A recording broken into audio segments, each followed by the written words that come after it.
আল্লাহু আকবার, আল্লাহু আকবার। আজান শুনেই সব ব্যবসায়ী দোকানদাররা দোকান খোলা রেখে দৌড়ায় দৌড়ে নামাজে গিয়েছে। সুবহানাল্লাহ পড়বেন না?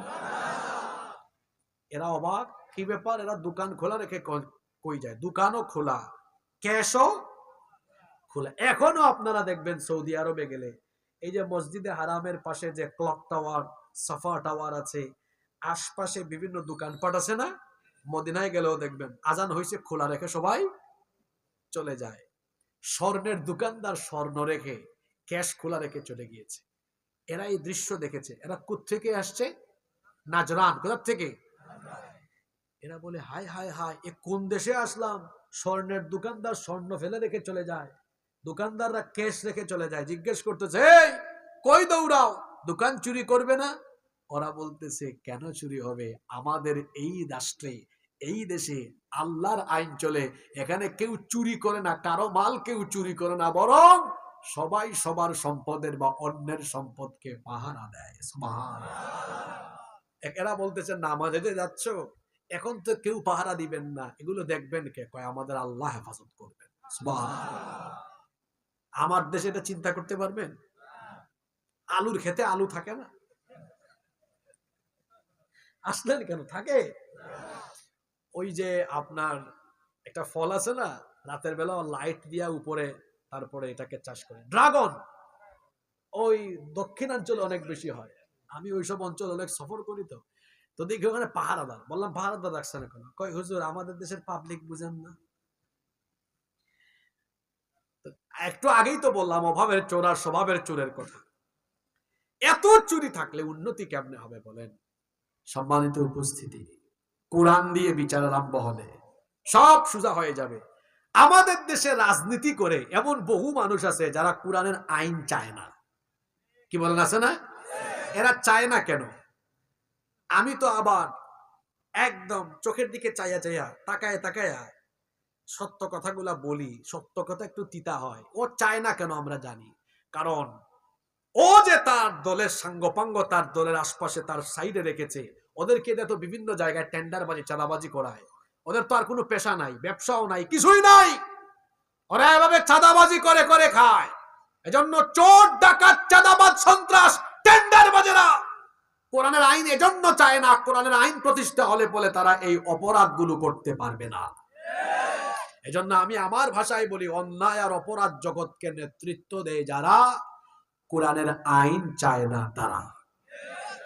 বাদবাকি অন্যান্য মানুষেরা যারা এলাকার উন্নতি, দেশের উন্নতি চায়, তারা সবাই কোরআনের আইন চায়। কারণ কোরআনের আইন প্রতিষ্ঠা হলে অপরাধ কমবে না। কি করছেন 54 বছরে আপনারা? চুরি কমাতে পারেননি, ডাকাতি কমাতে পারেননি, বরং দেখা গিয়েছে যাদেরকে ক্ষমতায় দেওয়া হয়েছে তারাই এক একটা বড় বড় চোরার বাটপার। আমি কি ভুল বলেছি? 2 বছর বাংলাদেশের বিচারাঙ্গন, বাংলাদেশের বিচারালয় কোরআন দিয়ে পরিচালনা করেন। আমি চ্যালেঞ্জ করেন এই নোয়াখালী থেকে বললাম, 2 বছর কোরআন দিয়ে বিচার করলে এই দেশে যত অন্যায়কারী অপরাধকারী আছে সব তারের মতো সুদা হয়ে যাবে। আপনাদের বিশ্বাস হয়? তাহলে কেন রাষ্ট্র ব্যবস্থায় কোরআনের আইন দরকার? 6 নম্বর পয়েন্ট আমরা বললাম, কোরআনের আইন থাকলে অন্যায় অপরাধ বাড়বে না কমবে? এবার আসেন 7 নম্বর পয়েন্ট, আজকে খুবই গুরুত্বপূর্ণ। মনোযোগ আছে নাকি? গুরুত্বপূর্ণ কথা বলার আগে সবার মনোযোগ আনা দরকার। দীর্ঘক্ষণ ওয়াজ শুনতে শুনতে অনেকের অনেক আলসেমি আসছে না? এটা একটু দূর কইরা এটা বলি, তারপর আপনাদেরকে নিয়ে মোনাজাত করবো ইনশাআল্লাহ। এই কথাটা শোনা দরকার, তো এই জন্য সবার একটু ঘুম টুম ভাঙাই দেয়। একটু হাত তুলেন তো সবাই, মাশাআল্লাহ। একটু ডানের দিকে যান, একটু বামে যান। এবার একটা আল্লাহর নামে তাকবীর দেন, নারায়ে তাকবীর। হাতটা ঝাড়ায় দেন না, নারায়ে তাকবীর। হাত নামান। ঘুম টুম চলে গেছে না? যতই ওয়াজ করেন ভাই, মনে রাখবেন, মানুষের পেটে যদি খাবার ঢুকাইতে না পারেন, পেট ঠান্ডা তো দুনিয়া ঠান্ডা। ঠিক না? এই জন্য আমরা যে ওয়াজ করে বুঝাইলাম আপনাদেরকে যে এই দেশে কোরআনের আইন দরকার, লাভ নাই। আপনি বলবেন হুজুর এত কিছু দরকার নাই, পেটে খাবার দরকার। শোনেন, এবার এই পয়েন্ট চলে আসছে। যদি এই দেশে কোরআনের আইন প্রতিষ্ঠা হয়, একজন গরিব মানুষ থাকবে না, দারিদ্রতা থাকবে না, অভাব অনটন থাকবে না, দারিদ্রতা মুক্ত, ক্ষুধা মুক্ত একটি সোনালী বাংলাদেশ আমরা পেয়ে যাব। সুবহানাল্লাহ। এখন এটা পাবেন কিভাবে? ফর্মুলা বলতে হবে না? এই ফর্মুলা কোরআন শরীফে আছে না নাই? এই ফর্মুলা পৃথিবীর কোন হুজুর দেই নাই। এই ফর্মুলা দিয়েছেন কে? আচ্ছা, জমিন বানাইছেন কে? তো এই জমিন কিভাবে ভালো চলবে, কিভাবে সুন্দর চলবে, এটা আমরা ভালো জানি না, আল্লাহ ভালো জানেন। এজন্য আল্লাহ করছেন কি দেখেন, আল্লাহ বলছেন আমার ফর্মুলা গ্রহণ করো। আমার ফর্মুলা যদি তোমরা তোমাদের সমাজে দেশে প্রয়োগ করতে পারো, একজন গরিব মানুষ, দরিদ্র মানুষ থাকবে না। ফর্মুলাটার নাম হলো যাকাত। জোরে বলেন তো, ফর্মুলার নাম কি? এখন শুনেন, বলবেন হুজুর যাকাত তো বছরের পর বছর মানুষ দেয়, কই কোনো উন্নতি তো হয় না।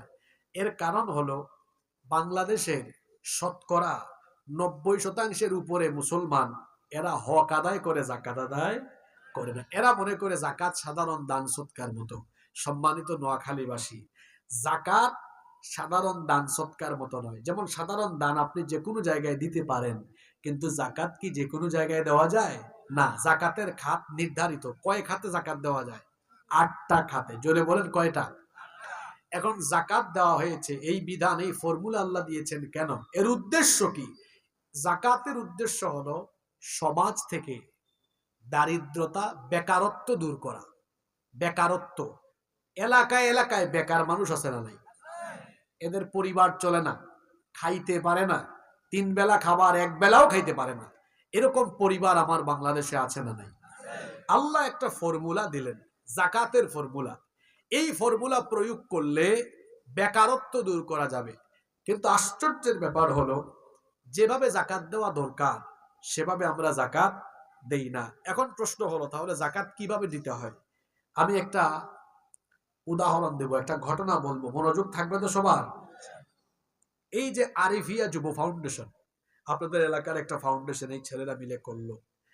মনে করেন তারা এই পশ্চিম চরজব্বর বা আশপাশের আরো 2-1টা গ্রামে তারা প্রচারণা চালালো যে আমরা এই বছর যাকাতের টাকাগুলো কালেক্ট করছি, আপনারা আমাদের কাছে দেন, আমরা জায়গা মতো পৌঁছায় দিব। আমি একটা ছোট আর একটা বড় উদাহরণ দিব।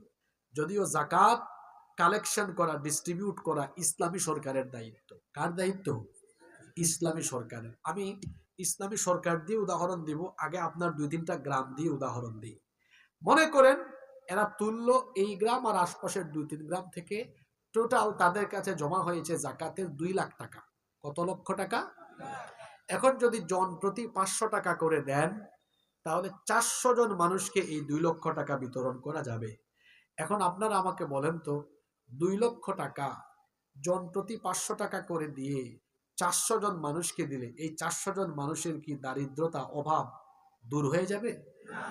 এক বেলা খাবে, পরের বেলা আবার ক্ষুধা থাকবে। এখন এই 2 লক্ষ টাকা 500 টাকা করে 400 জন মানুষকে না দিয়ে, একজন বিধবা নারী আছেন এই এলাকায়, আমি বলি একজন বিধবা নারী এনে তাকে ডেকে বললেন যে বোন, আপনাকে এই সেলাই মেশিন কিনে দিলাম।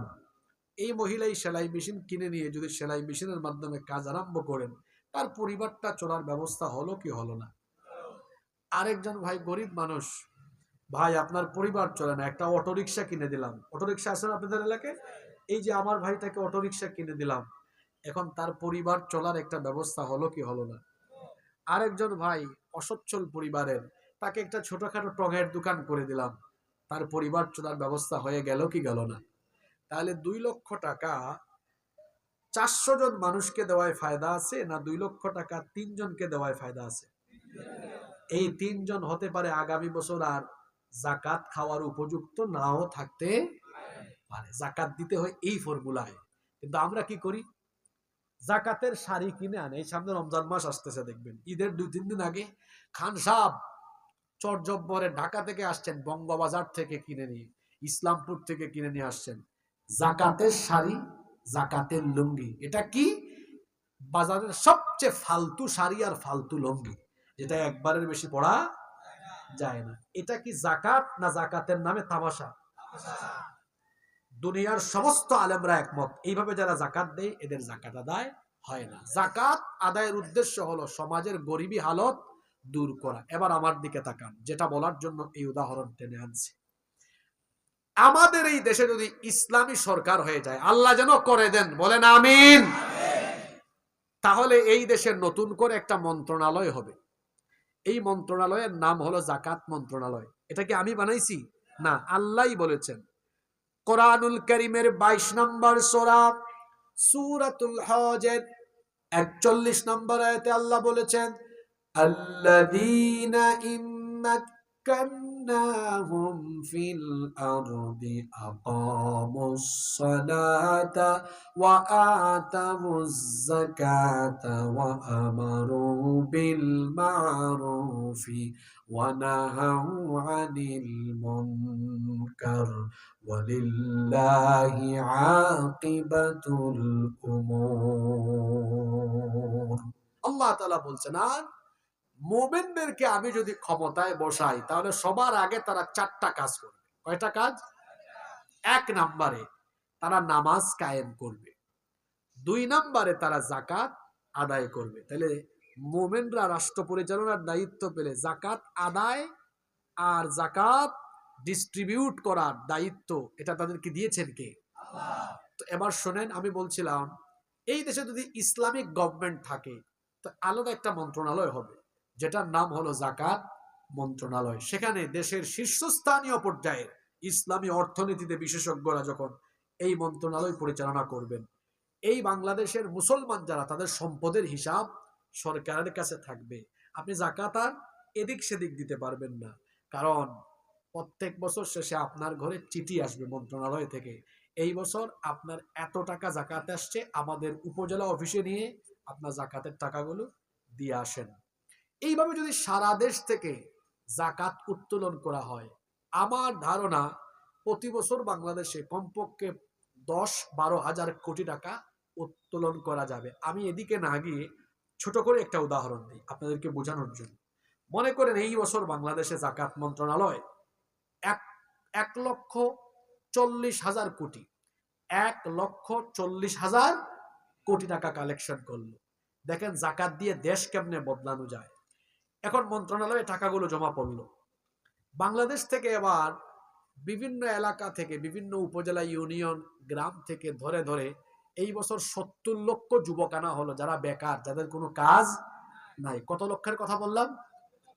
মন্ত্রণালয় এই 70 লক্ষ বেকারকে প্রত্যেককে 2 লক্ষ করে টাকা দিল। তাহলে 70 লক্ষ গুণ 2 লক্ষ সমান কত? 1,40,000 কোটি টাকা দিল। দেওয়ার পরে বলল, শোনো, এগুলো দিলাম, যে যার মতো করে ছোটখাটো কাজ আরম্ভ করো, তবে টাকা এটা নিয়ে খায়া ফেলো কিনা এটা দেখার জন্য আমাদের প্রতিটি উপজেলার অডিট অফিসার অডিট করবে। এটা তোমরা কি করো। এইভাবে যদি জাকাতের টাকাগুলো রাষ্ট্রীয়ভাবে কালেকশন করে রাষ্ট্রীয়ভাবে ডিস্ট্রিবিউট করা যায়, আমি তো ছোট উদাহরণ দিলাম, এই 70 লক্ষ যুবককে যদি 1 বছরে তাদেরকে কর্মসংস্থানের ব্যবস্থা করা যায়, আপনারা বলেন তো এই ফর্মুলা আমার দেশে চালাতে থাকলে 10 বছর পরে এই দেশে কি একজন গরিব মানুষ খুঁজেও পাওয়া যাবে? বলেন, পাওয়া যাবে? এই ফর্মুলাটা অ্যাপ্লাই করা আরম্ভ হলো রসুলের জামানায়। কার জামানায়? সবাই বলেন না, কার জামানায়? খোলাফায়ে রাশেদার আমল গেল। এগুলোর সুফল মানুষ কেমনে পেল দেখেন, আপনারা জানেন অনেকে, হযরত ওমর ইবনে আব্দুল আজিজ রহমতুল্লাহ আলাইহির জামানায় মানুষ জাকাতের টাকা নিয়ে রাস্তায় রাস্তায় ঘুরছে, কিন্তু জাকাত খাওয়ার মতো উপযুক্ত একজন মানুষ তারা খুঁজে পায় নাই। সুবহানাল্লাহ বাড়িতে কে বললেন? তাহলে জাকাতের ফর্মুলা আরম্ভ করতে পারলে আজ হোক কাল হোক কয়েক বছর পরে এই উপকার দেশ সমাজ পাবে কি পাবে না? এখন আপনারা বলেন, এই দেশে গরিব মানুষ, অসহায় মানুষের গরিবী হালত, অসহায়ত্ব, বেকারত্ব দূর করার জন্য আল্লাহর দেওয়া এই জাকাতের বিধান প্রয়োগ করবার জন্য মানুষের তৈরি করা আইনকে লাথি দিয়ে ডাস্টবিনে ফেলে দিয়ে আল্লাহর কোরআনের আইন আমাদের গ্রহণ করার দরকার আছে না নাই? জোরে বলেন, আছে না নাই? এই জন্য আগে বলছিলাম, ভাই যতই ওয়াজ করেন, পেট শান্তি তো দুনিয়া শান্তি। মানুষকে এটা বুঝাবেন আগামীকালকে যে হুজুর কালকে ওয়াজ করে গেছে, কোরআনের আইন প্রতিষ্ঠা হলে একটা গরিব মানুষও, আমি কি চাপাবাজি করলাম না সুন্দর করে বুঝাই দেয়া গেলাম? থাকবে না, থাকবে না ইনশাআল্লাহ। আমি আমার কথা বলি, আমার এবং আমার পরিবারের যাকাত আপনাদেরকে যে ফর্মুলা বললাম, আমার দেশে সরকার নাই, তো আমার পরিবারের সরকার আমি। আমি আমার পরিবারের যাকাত এই ফর্মুলায় আমরা এত মানুষকে না দিয়ে একজন, দুইজন, তিনজন লোককে এনে এমন ব্যবস্থা করে দিই, যাও তোমার আর আগামী বছর যাকাত খাওয়া লাগবে না, খালাস, শেষ। যেমন এবছর আমি টার্গেট নিয়েছি, আমি এবং আমার কয়েকজন আত্মীয় স্বজন মিলে টার্গেট করে রাখছি যে এই 2-3টা গরিব মানুষের অসহায়ত্ব, বেকারত্ব দূর করে দিব, যাতে আগামী বছর আর তার যাকাত খাওয়া না লাগে। কারণ আমাদের তো আর সারা দেশে ক্ষমতা নাই, পরিবারে আছে, এটুকু ক্ষমতা পেয়ে এটাকে সঠিকভাবে অ্যাপ্লাই করি। কিন্তু এটা যদি রাষ্ট্রীয়ভাবে যদি করা যায়, তাহলে আপনারা বলেন এই দেশে কোনো গরিব মানুষ থাকবে? আমার দেশে যাকাত বাদ দিয়ে আরম্ভ হয়েছে সুদি ফর্মুলা, চুরি ডাকাতি। এটা তো দেখা যায়, যে ধনী সে আরো ধনী হইতেছে, আর যে গরিব সে আরো গরিব হইতেছে। ওই যারা ভালো চেয়ারে আছে এরা গরিবদেরকে চুষে খেয়ে মাইরা ফেলে। কিন্তু যদি ইসলামী আইন, আল্লাহর আইন, কোরআনের আইন প্রতিষ্ঠা হয়, এই দেশে ন্যায্যতা প্রতিষ্ঠা হবে, ন্যায্যতা প্রতিষ্ঠা হবে। প্রত্যেকটি মানুষ তার অধিকার পাবে, গরিব থাকবে না, সকল মানুষের পেটে খাবার থাকবে। সুবহানাল্লাহ। ইসলাম মানুষকে আগে খাওয়াতে চায়, পেটে ক্ষুধা থাকলে আর সামনে খাবার থাকলে। মাসালা কি? আগে নামাজ না আগে খাওয়া? জোরে বলেন। আগে খাওয়া। না খাইয়া নামাজে দাঁড়াইলে নামাজেও মনোযোগ থাকবে না। আগে কি? খাওয়া, এরপরে মানুষের পেটে আগে খাবার ঢুকাইতে হবে। এই জন্য ইসলাম এত সুন্দর ফর্মুলা দিয়েছে। বলেন আপনারা এই ফর্মুলাটা কি আমার দেশে প্রতিষ্ঠিত আছে? জোরে বলেন আছে? প্রতিষ্ঠিত হোক আপনারা চান কিনা? তাহলে কার আইন দরকার? আপনাদেরকে বেশি কষ্ট দিয়ে ফেলছি তো, আর একটা পয়েন্ট বলবো, আপনারা কি সুযোগ দিবেন না শেষ করে দিব? কোরআনের আইন যদি থাকে তাহলে রাষ্ট্র ব্যবস্থায় অসৎ কোনো ব্যক্তি দায়িত্ব পাবে না, সৎ ব্যক্তিরা দায়িত্ব পাবেন। কারণ শুধু আল্লাহর আইন থাকলে হবে না, সৎ ব্যক্তির শাসন থাকতে হবে। এজন্য আল্লাহর নবী মদিনায় রাষ্ট্র গঠন করার আগে, আমি বারবার এই কথাটা রিপিট করছি, 13 বছর মানুষ কি করেছেন? তৈরি করেছেন। বলেন মানুষ কি করেছেন? এই আবু বকর, ওমর, ওসমান, আলী রাদিয়াল্লাহু আনহুম অন্যান্য সাহাবীদেরকে তৈরি করেছেন। বিভিন্ন জায়গায় অনেক সাহাবীকে গভর্নর বানিয়ে পাঠিয়েছেন। এই মানুষগুলো এমন ভাবে তৈরি হয়েছিলেন যে তাদের কারো ভেতরে দুনিয়ার প্রতি আসক্তি ছিল না, তাদের কারো ভেতরে জুলুমের কোনো মন মানসিকতা ছিল না। যার কারণে দেখা গিয়েছে তারা আল্লাহকে, জাহান্নামকে এত ভয় করতেন, দায়িত্বকে তারা বুঝা মনে করতেন, আর দায়িত্ব পালনে তারা কতটা তৎপর ছিলেন। ছোট্ট একটা ঘটনা শোনায়া আমি শেষ করব। ঘটনাটা কি বলবো? হযরত ওমর ইবনে খাত্তাব রাদিয়াল্লাহু আনহুর জামানায় ইসলামী রাষ্ট্রের সীমানা অর্ধেক দুনিয়ায় পৌঁছে গেল।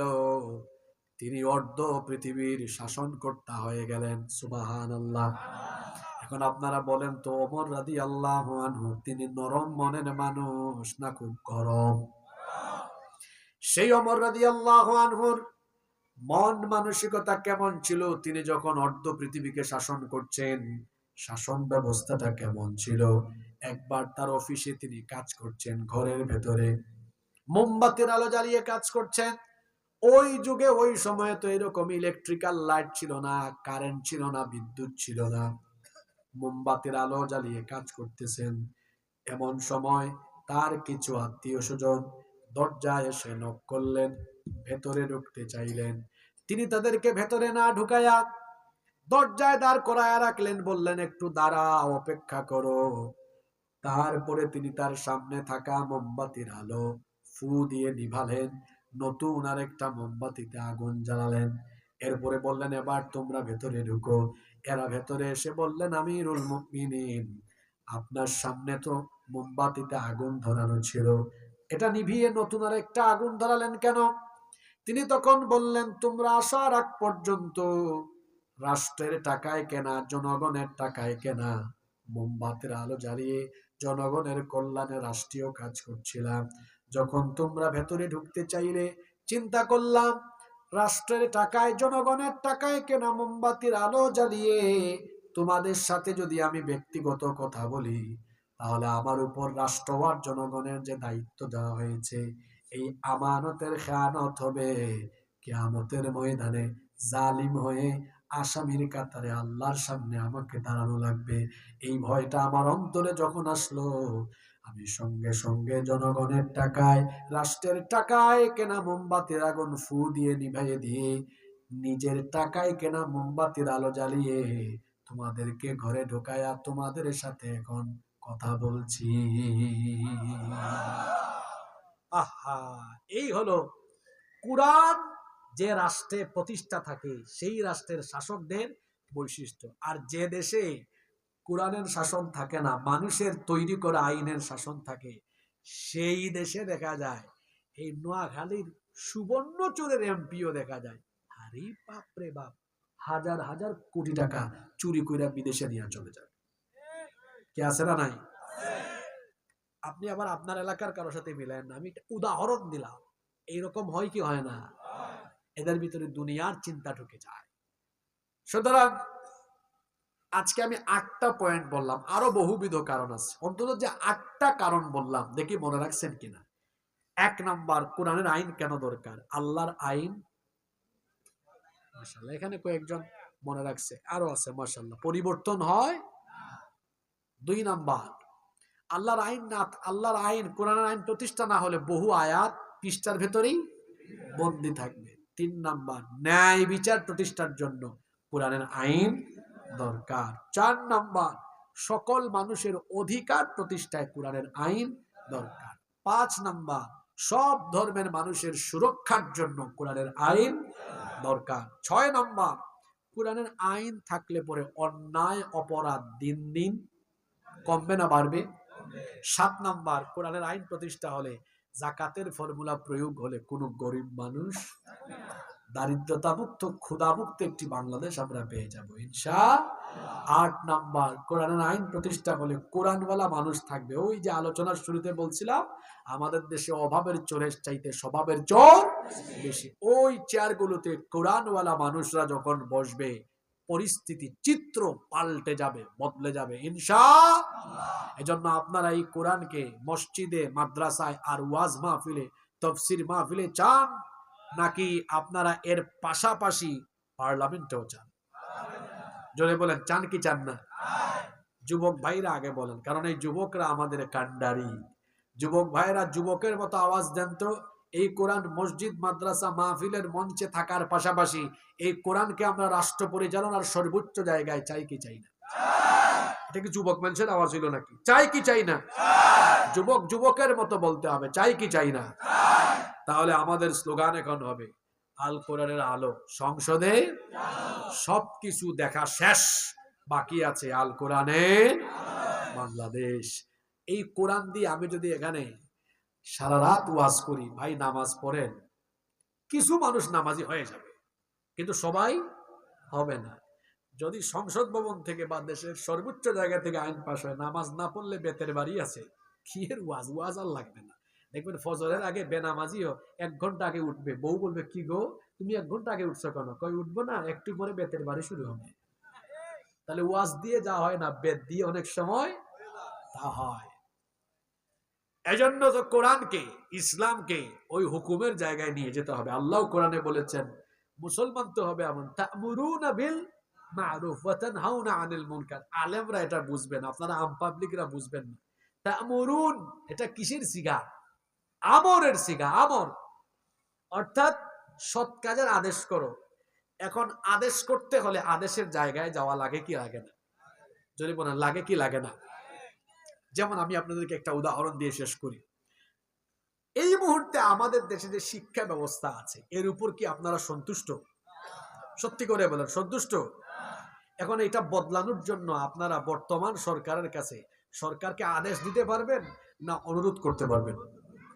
যদি বলেন অনুরোধ করতে পারবেন। তো ইসলাম কি অনুরোধের জায়গায় থাকার জন্য এসেছে না আদেশের জায়গায়? তা আমরা কি আদেশের জায়গায় নিয়ে যেতে পেরেছি? রসুল কি নিয়ে গিয়েছিলেন? যদি বলেন নিয়েছিলেন? আমরা নিয়ে যেতে পেরেছি? পারি নাই। যদি ইসলামকে আমরা ওই হুকুমতের জায়গায়, আদেশের জায়গায় নিয়ে যেতে পারতাম। আপনারা চটজব্বরের মানুষ, অনুরোধ করা লাগতো না। ওখানে বলা হতো, মাননীয় স্পিকার, আমার দেশের 90% মানুষের চেতনার সাথে এটা যায় না, এটা বাতিল করতে হবে। স্পিকার বলতেন, এটার পক্ষে কারা কারা আছেন, ওই হাত ওখানে জয়যুক্ত হতো, অনুরোধ করা লাগতো না। ওখান থেকে আদেশ করে করে আজে বাজে জিনিসকে সব বঙ্গোপসাগরে নিক্ষিপ্ত করে দেওয়া হতো।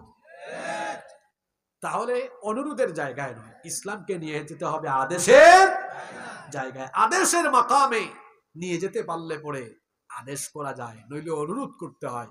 আমরা অনুরোধের জায়গায় পড়ে আছি, আদেশের জায়গায় এই কোরআনকে, ইসলামকে নিয়ে যাওয়ার দরকার আছে না নাই? দীর্ঘ সময় ধরে আপনারা খুব ধৈর্য ধরে শুনেছেন, আপনাদের কথা আমার মনে থাকবে। আমার কোনো কথায় বা আচরণে যদি আপনারা কষ্ট পেয়ে থাকেন, আমাকে আল্লাহর ওয়াস্তে মাফ করে দিবেন। ওই দুইটা ছেলেকে ধমক দিয়েছিলাম না, এটা অসুন্দর। তারাও যদি কষ্ট পায়, মন খারাপের কিছু নাই ভাই। এটা তো প্রোগ্রামের সৌন্দর্য। এই যে নীরব হয়ে শোনা কথা, এটা মাহফিলের আদব, ঠিক না? আমরা যে কথাগুলো শুনলাম, আল্লাহ এগুলো আমাদেরকে উপলব্ধি করে বুঝে বাস্তবে তা আমলের তৌফিক দান করেন। আমরা সবাই বলি আমিন। মাহফিল কমিটির কোনো কথা থাকলে আমরা শুনবো, না থাকলে আমরা সরাসরি মুনাজাতে। এই ফাউন্ডেশনের জন্য আপনারা দোয়া করবেন। এই যে আরিফিয়া যুব ফাউন্ডেশন, তারা মানবিক সামাজিক অনেক কাজ করে।